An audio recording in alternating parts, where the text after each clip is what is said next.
So then all of those rules individually aren't too complicated, I hope. Let me know. But then it starts to get a little trickier because we can take all of these things that we've now learned and we can start mixing them together and doing a lot of them at once. So I'll leave that up there. So let's look at what happens if we have something like this.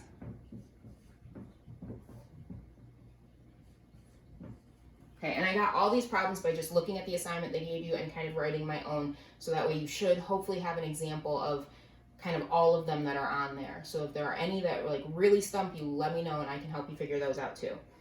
All right, so here we have multiplication and division. Remember, our fraction bar is a division sign. Okay, don't ever forget that. So we're going to start with the top.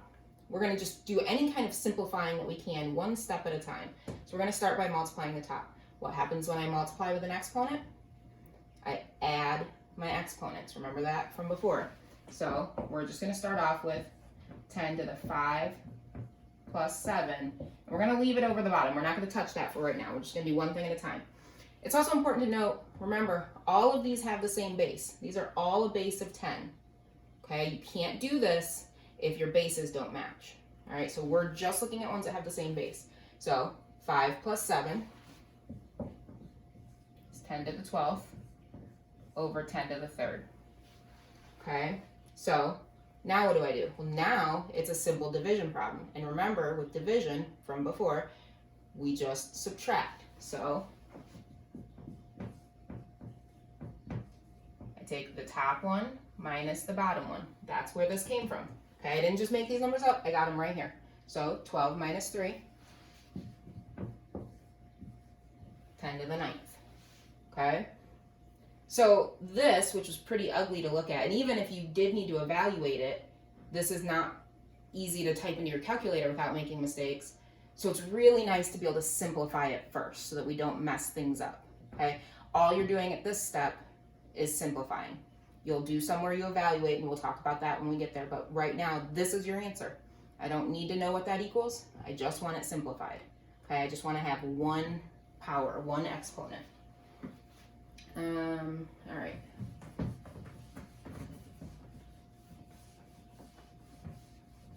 And you guys all know I talk too fast sometimes, especially without you guys telling me to slow down. So you can always pause my video. Maybe that's a feature you guys need from me in class, huh? All right. 2 to the 5th times 2 to the 6th, all raised to the 3rd power. All right, so here we have a multiplication problem and a power to a power rule, which remember, for that, we have to multiply. The difference here is I have two things I need to multiply to. So we're going to treat this almost like distributive property, and we're going to distribute that 3 to both of these exponents. So 2 to the 5th to the 3rd, 2 to the 6th to the 3rd. So what that's going to look like is 2 to the 5 times 6 times 2, 5 times 3, and 2 to the 6 times 3. Okay, so what's 5 times 3? It's 15. And I'm going to bring it down here, 2 to the 15th. I just got that right there. And 6 times 3, I'm going to bring that right here. 6 times 3 is 18. And now all I have is a multiplication problem. And we already know with a multiplication problem that all I have to do is add. And 15 plus 18 is 33. All right. Okay, so you see how much simpler this is. Even if I did have to write it out, I know how to write this out. 2 times 2 times 2, 33 times. I don't want to, but it could. All right, this gets a little bit harder to think about how to write this out. Okay, so this is your simplified answer. All right, let's do another one that has some division in it.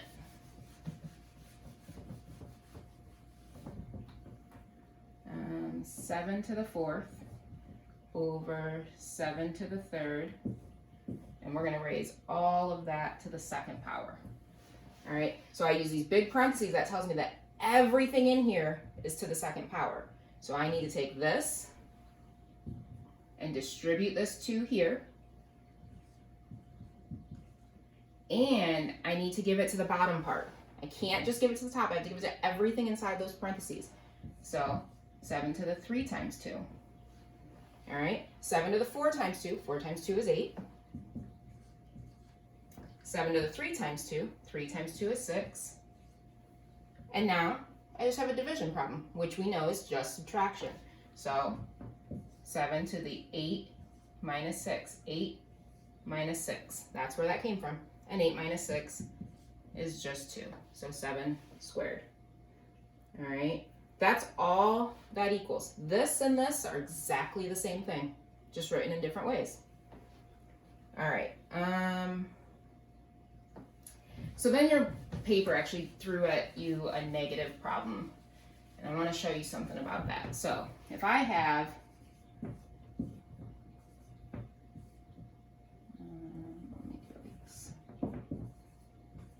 these are actually two different problems. This means my negative 3 got squared. This means negative 3 times negative 3. And hopefully we all remember that a negative times a negative becomes a positive. So 3 times 3 is 9, so it's a positive. This one here, negative 3 squared, this really just means your 3 is squared. Okay, this negative, he's just hanging out here. So this means I have 3 squared, which we already know is 9. Okay, if I just had 3 squared, I'd get 9. But it means I need to keep the negative. All right, so it can get a little bit confusing.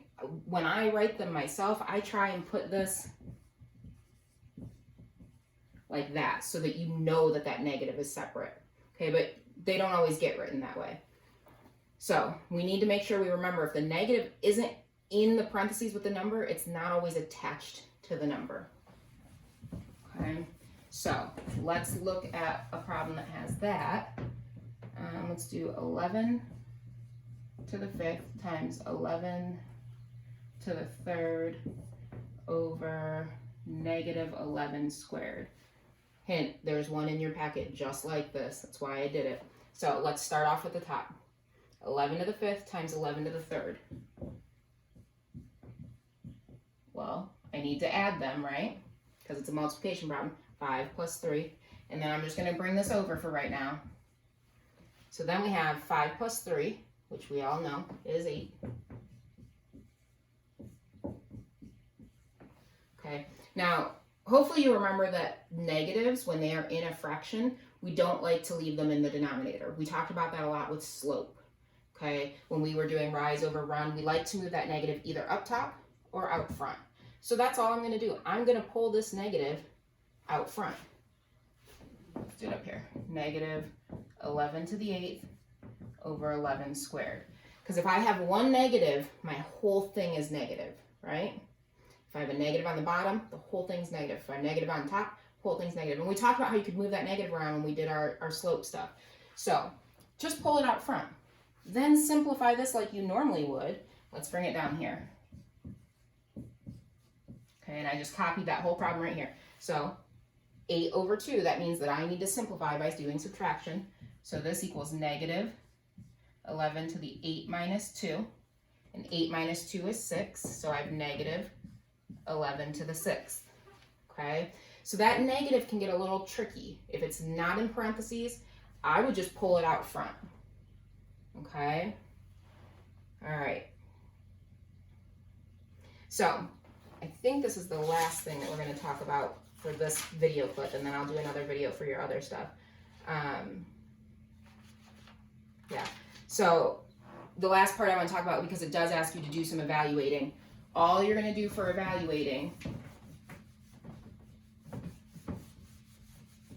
is use that caret button. Let me get rid of this for now too. Remember, the button looks like this. Whoop, that's kind of ugly. Let's try it again. The other thing, I'm recording on my phone so I can't show it to you, but on your phone, if you have the calculator on your phone, I know it's true with iPhones. I know that some of the other phones do this, but if you turn your calculator sideways, it pulls up more options. Or if you go into the App Store and download a calculator, I'm not sure on the calculator on the computer itself where it is, but a lot of those, instead of being the caret key, it's a button that looks like this. X to the Y. Okay, so the way that that works, if you want to use this, if you have like this type of a calculator or something like that, you just do 2 caret 3, and that will be doing 2 to the 3rd power. Okay, with this one, I believe that you do 2, and then you hit the button that says XY. This is a button too, and then 3. And what that's telling you is that 2 is your X, 3 is your Y. So that's doing the same thing. If that doesn't work for you, let me know and I will play with it and figure it out, because I might be messing it up now that I don't have it in front of me. All right. All right. So if you have something like this, and it tells you to evaluate that, all it wants you to do now is, instead of simplifying, it wants an answer. It wants a number. No exponent, an answer. All right. You can type this in like this, but you have to be careful about using parentheses to keep things together so that your calculator knows how to read it. So the easiest way is actually to simplify it first, because we already know simplifying is really easy. It's just subtraction. 9 minus 3. So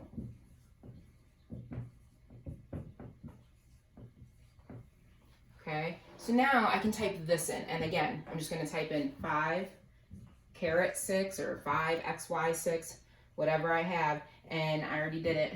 It equals this right here. Okay, 15,625.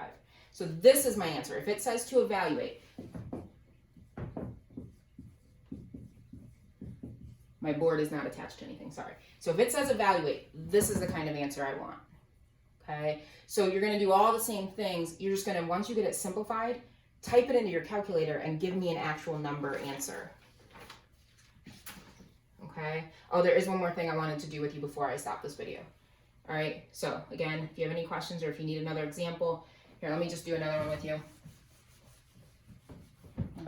Let's do,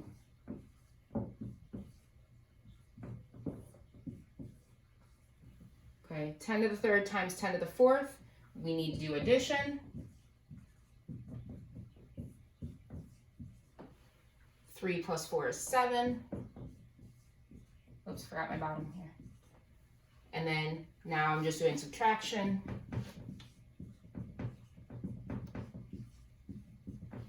Okay, and then I would just use my calculator and type that in, or some of us might even remember that with our tens, our exponent tells us how many zeros it is. 1, 2, 3, 4, 5. Okay, so 10 to the 5th is 100,000.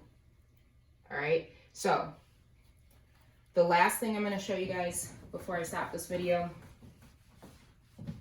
is how to evaluate for an unknown or solve for an unknown part. So if you need to solve for an unknown power, so you might have something that looks like this: 3 to the x over 3 to the 3rd.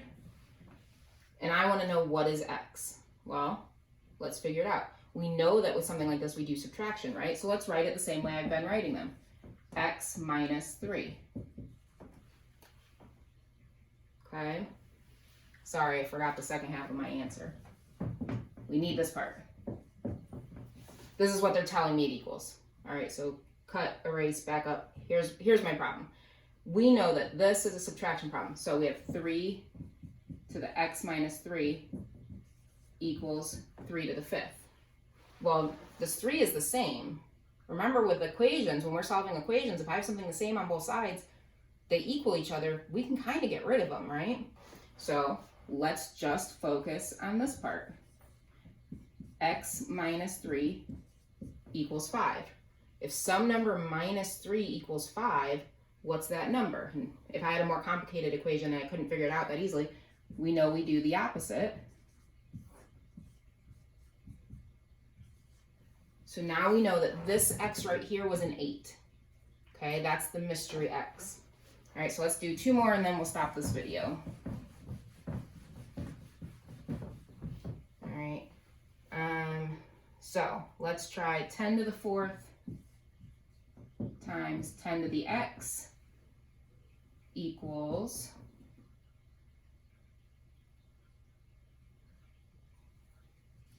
10 to the 18th over 10 to the 8th. Okay, so if this is my problem and I want to know what's that x, I just need to simplify everything as much as I can so that I can get a basic problem to solve. Over here, we know that when we multiply, we add our exponents. So This is 10 to the 4 plus x, right? And over here, we know we subtract. So 18 minus 8. Well, that one I can do, 18 minus 8, that's 10. But I can't do 4 plus x. I don't know what x is, so we're just going to leave it. But now we can see that the 10s are both the same, so 4 plus x must equal 10, right? If this equals this, the only way that can be true is if this equals this. So this piece needs to equal this. 4 plus x needs to equal 10, so that way it's true. Okay, so 4 plus x equals 10. How do I get rid of that 4? I subtract it, and x equals 6. Okay, and if you don't set up like these steps, I know most of you guys know this, that's fine. All right.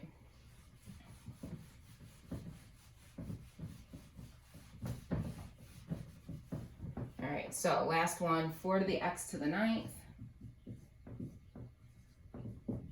equals 4 to the 10th squared over 2. Okay, so this has kind of a few pieces in it. Right here, we know this power to a power means multiply. So we have x times 9.